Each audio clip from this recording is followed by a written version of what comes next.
係嗰網友嗱，晚年啊，我係要講講香港嘅樓市嘅。呢個呢，就係香港嘅樓市呢，就有兩種講法啊。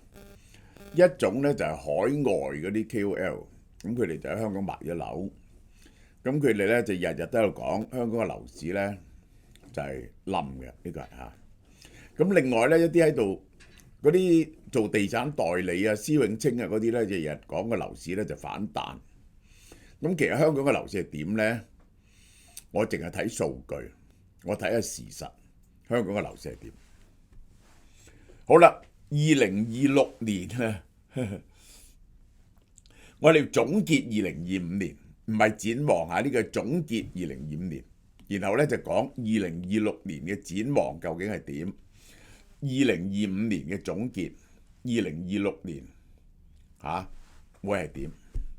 嗱，龍馬精神啊，女士套裝有啲乜嘢呢？呢個係女士益生菌，呢一個係天然活出葉酸，呢個好重要啦。呢個就係維生素加埋每樣一包兩包夾埋食2個月，688蚊啦，300幾蚊一個月啊。2026年嘅香港樓市展望，呢個就係好啦。我哋首先定性2025年，呢個係2025年。結果2025年呢，我哋得到嗰個樓市呢，就係反彈咗3%。咁跟住落嚟會點行呢？大家都問呢個問題啊。點解會呢個企穩反彈呢？就係辣椒已經切晒啦。嗱，我將嗰啲有利嘅條件講晒出嚟。100元印花稅放寬滿1年啊！嗰啲平樓成交量增加咗30%，呢個就係其中一個支撐咗嗰個成交嘅。第二，總人口企穩咗，咁咧就有啲新流入嘅人口，佢哋咧就租樓，所以個租金回報上升嚇。咁呢一個咧租金個回報就帶嚟樓價向穩啦嚇。咁始終香港有一定嘅剛性需求啦，我都話44,600，2024年結婚4萬幾。香港其實嗰個長期穩定需求咧係4萬到。最精確嘅量化指標咧就家庭形成啊，剛需存在。相對於龐大嘅供應池咧，呢個並冇爆發性嘅缺口。仲有一點令個樓市好嘅，就恒生指數1年內咧起咗27.8%。房產係港人最大嘅資產，但係股市咧就係流動性同情緒嘅先行者。股市大升咧，於是嗰啲人覺得自己有咗錢，呢個叫財富效應，直接改善咗買家嘅首期支付能力，為樓價提供咗關鍵嘅支持。嗱，呢啲就係 positive factor。總結，家庭形成、人口流動提供咗個安全網，所以2025年嘅樓價冇再跌，輕微彈咗2%。好啦，我哋睇下整個 situation。截到2025年6月未賣出嘅一手私人住宅，我哋睇呢個平均數喺呢度，而家嗰個平均數係有27,000間未曾賣出，呢個係現貨庫存，呢個就係。第二，呢一個係未來3-4年私人住宅嘅供應，總共係有104,000。呢10萬伙啊，潛在嘅供應form咗個天花板，供應價錢啊一上啫就大把人賣。第一，供應賣未賣去嘅27,000，未來嗰幾年有10,04,000伙，你能唔能夠消化到呢個數量呢？第三，公屋咧係冇減低，你睇住個公屋數量嚇，21,000、18,000、26,000、57,000，公屋提供31,000幾。有啲人話咧，公屋嘅供應咧就唔會降低嗰個樓宇買賣力，咁呢個唔係。首先就居屋咧，當然係扯咗一部分呢一個購買力去啦。而公屋啊，如果供應得多嘅時候咧，嗰個輪入公屋嘅時間一減低呢，嗰啲人就覺得冇呢個 urgency 買樓啊，呢個其中一個 factor 嚟嘅。始終無論如何都好啦，有咁多樓，咁另外我就話嗰啲人會唔會賣出嚟呢？咁大型藍籌股到中型發展商，我舉兩個例子。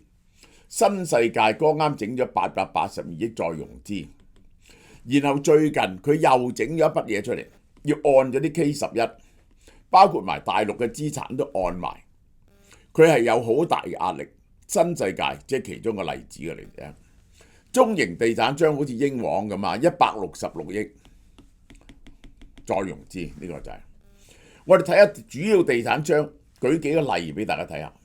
新鴻基仲爭1280億，而家啲息咁貴，長實係少嘅。恒基1000億，呢個新世界1500幾億，呢個仲爭啊六叔幾百億嘅呢個係。全部尤其是2、3線地產商咧，負債好犀利。呢個咧就包括咗麗新啦，呢個遠東啦，呢啲咧冚唪唥負好重債。好啦，發展商嘅兩難，既然佢哋爭好多債。嗰啲商業樓宇咧就賣唔去，住宅樓宇咧有啲生意，只要價錢唔係好殘咧，佢哋就盡量賣。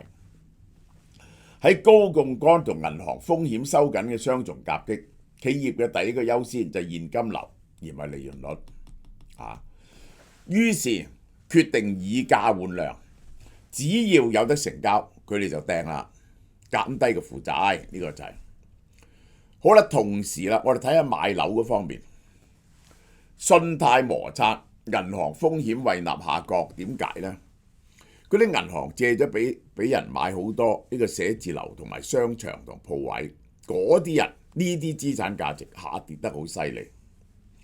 譬如東亞銀行咁啊，金融工具減值567億，商業地產撥備77%，匯豐銀行搞到炒咗個大班，然後私有化，預期信貸損失49億。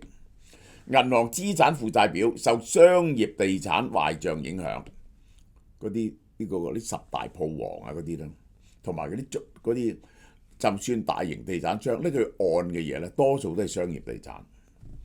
佢哋喺嗰度要 write off， 於是咧佢哋借錢俾人咧就小心好多啦。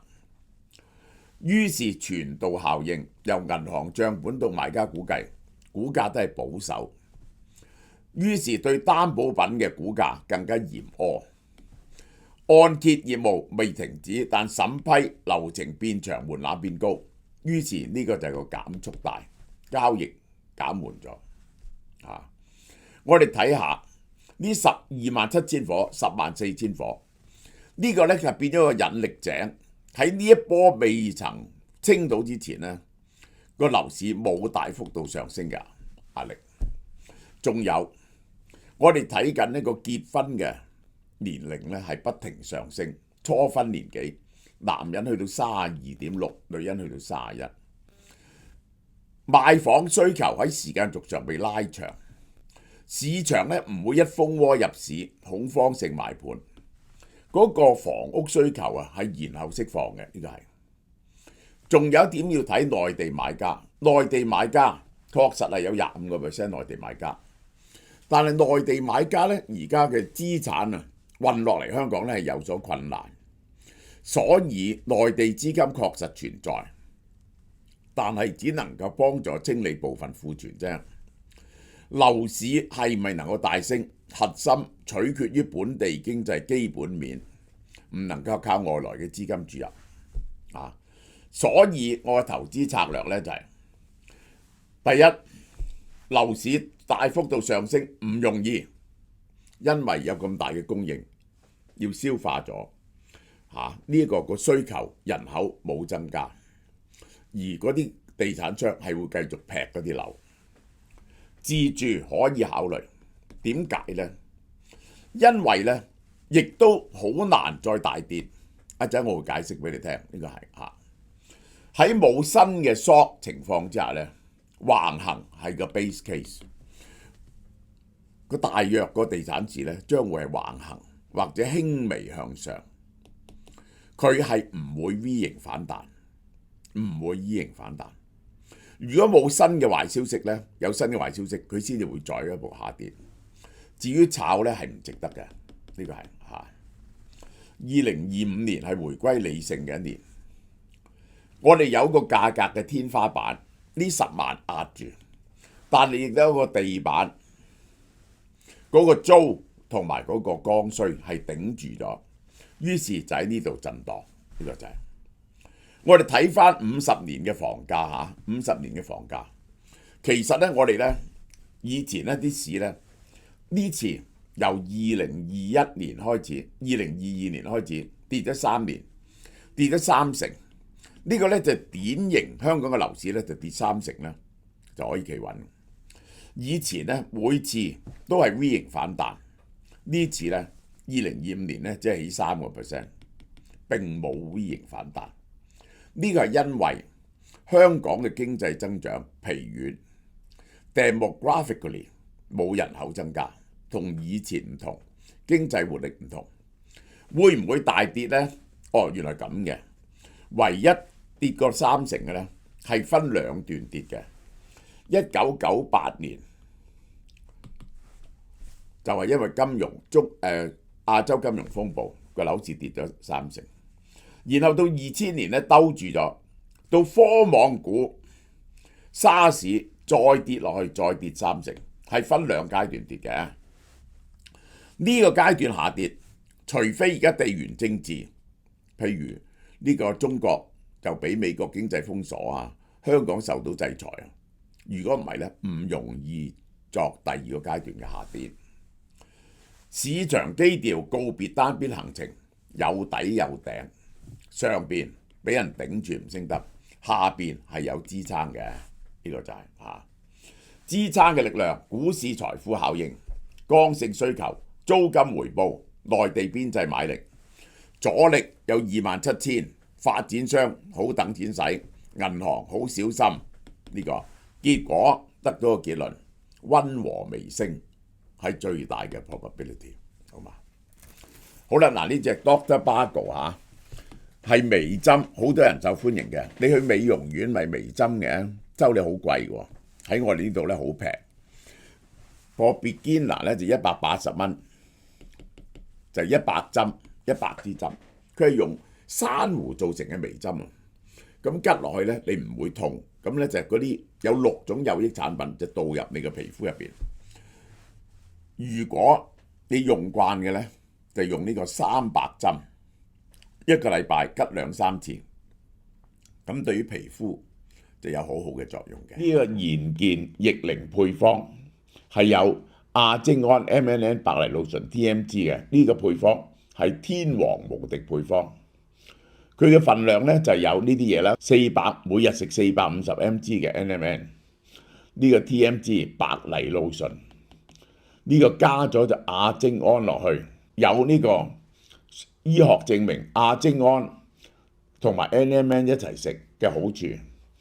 NMN 白藜蘆醇亞精胺嘅協同作用係有晒所有延長壽命嘅秘方嘅，呢個就係嚇。咁今次咧就係過咗年，咁你送一個血壓計，你買1盒就送2個呢一個按摩貼俾你，總值414蚊。買第1盒咧就8折，第2盒咧就7折，1316，即係600幾蚊。買到第2盒600幾蚊咧，都係送一個血壓計俾你，加2個按摩貼。